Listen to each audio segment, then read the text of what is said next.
Let me tell you the truth. There's one conversation every man will have in his dating life that can either protect his heart and his wallet or leave him absolutely destroyed. Yet most guys blow it, miserably. You think you're being open, honest, and romantic. But no, my friend, you're actually being set up. And most of the time, you don't even see it coming.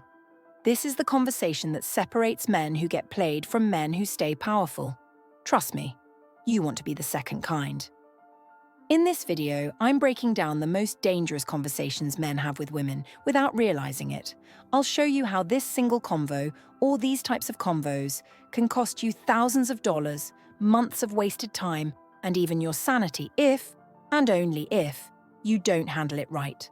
And more importantly, I'll tell you exactly what to say instead to protect your time, your energy, and your peace of mind. Number 1.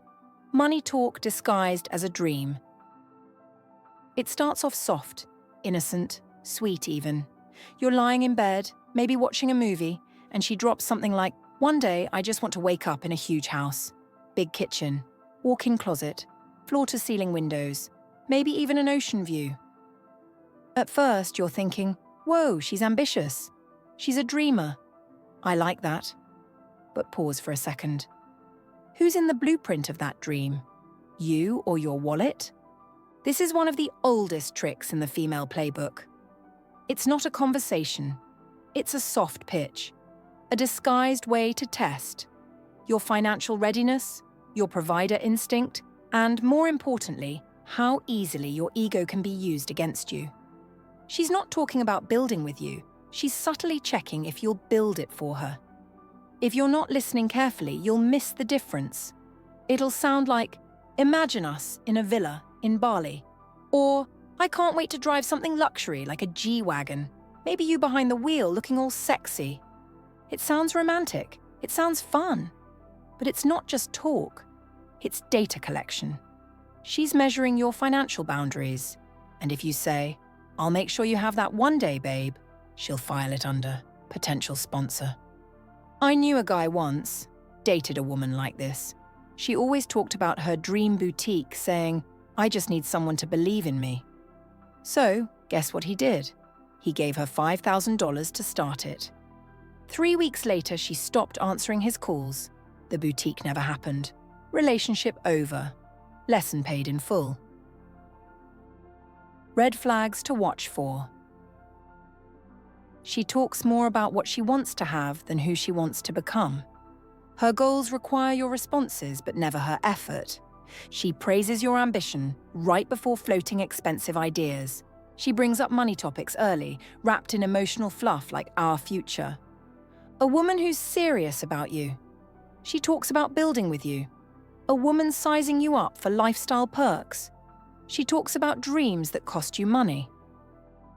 Here's what to say instead. Next time she brings up a dream home or luxury lifestyle, hit her with, "That sounds amazing. So what are you doing right now to make sure that happens?" If she's serious, she'll talk strategy, hustle, and plans. If she's not, you'll hear vague fluff or crickets. You're not a fantasy funder. You're not a come-up plan. You're a man. And your time, money, and energy must be earned, not assumed. Number 2, the guilt gift setup. This one's subtle, dangerous, and more common than you think. It doesn't come with a price tag, up front, but it will drain your wallet and your emotional bank account, one sorry at a time. It starts with a disagreement. Maybe you called her out. Maybe you said something she didn't like. Maybe you didn't read her mind that day. Now she's cold, distant, acting off. And just when you're wondering how to fix things, it's her birthday, or Valentine's, or just a rough week at work. And the only way to make it right? Buy her something. This isn't just manipulation, it's a guilt transaction. She doesn't ask for the gift. She creates an emotional climate where you feel like you have to offer one. She says, "You didn't even try to make it up to me. Wow, I guess I mean that little to you." Boom! You're out here scrambling for flowers, jewelry, and expensive dinners, trying to undo a moment she helped create. I was coaching a guy recently, solid dude. He dated a woman who was the queen of silent treatment. Anytime she didn't get her way, shutdown mode. And every time, he responded the same way. Gifts, bracelets, surprise deliveries, vacations. One day she said, "You always know how to fix things with gifts." It wasn't a compliment, it was confirmation. She weaponized his guilt, and she got paid, every time. Red flags to watch for. She's sweet only after you buy her something. Arguments always end with you doing grand gestures. She never apologizes but expects you to make up for everything. Emotional distance always shows up right before special occasions. You feel like if you don't spend, you'll lose her. That's not love. It's not intimacy. It's emotional blackmail, and you're footing the bill. Here's what to say instead. When things go wrong, resist the urge to fix it with your wallet. Fix it with your words. Say, "I care about how you feel. Let's talk about it. But I'm not going to buy your forgiveness."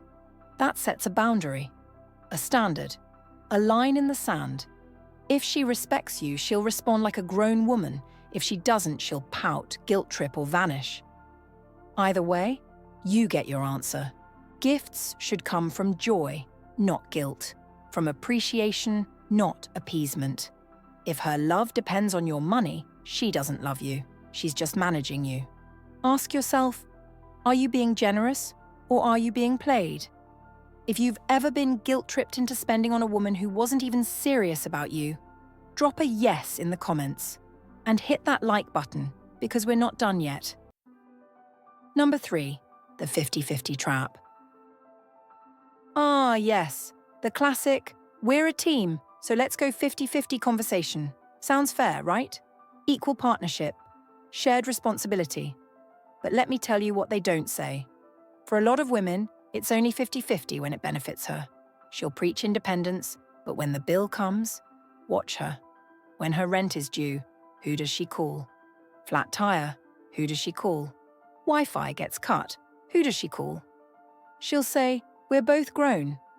I can pay my own way." But when the check drops, she hesitates, looks at you, maybe even throws in, "You got it, right?" with that cute voice. If you don't get it, now you're not a real man. Now she doesn't feel protected. Now she's reconsidering the vibe. I know a guy was dating a woman all about that 50-50 life. He let her pay for dinner a couple of times. Guess what? She started acting cold, distant. Then one day she said, "I don't feel spoiled anymore," meaning, "You're supposed to pay for everything, but I'll keep talking equality." Red flags to watch for. She talks equality but expects you to initiate, plan and pay. She goes 50-50 on small things, not real investments. She says, "A real man provides," right after claiming she's independent. You suggest fairness. She calls you stingy or insecure. That's not equality. It's emotional extortion with good branding. Here's what to say instead. Set your expectations early. Say, "I'm happy to invest in a relationship that feels mutual, not one-sided. I love treating a woman, but I don't love being used." If she's offended, you dodged a landmine. If she respects it, you've found someone who sees you as a man, not a money tree. Let me be clear. You don't owe anyone luxury just because you're a man. Respect isn't bought. Number 4, the "where is this going?" trap. Gentlemen, this is one of the most loaded questions you'll ever get. So where do you think this is going? Sounds innocent, but it's a test, a setup, a chess move. Answer wrong, you lose your power, your position, and sometimes your peace of mind. Most guys, they over-answer. They start monologuing. "You're amazing. I've never felt this way. I see a future with you." And boom, she's smiling. But inside, she's already locked you in. Power dynamic shifted. Now you're chasing. She's retreating. People value what they earn, not what's handed to them. So what do you say instead? When she hits you with the "where is this going" line, smile and say, "Well, that depends. Where do you see it going? Or, I'm still getting to know you. Let's see what happens. You stay in control. You stay intentional. You don't give away certainty too quickly. If you give her the whole book when she only asked for a chapter, she'll stop reading. So let's recap. Don't let fantasy convos trap your wallet. Don't let guilt gifts control your heart. Don't fall for fake equality. And don't lose your position over one loaded question. If this video hit home, smash that like button. Drop an emoji if you've been there. And if you're tired of being played, subscribe. I'll see you in the next one.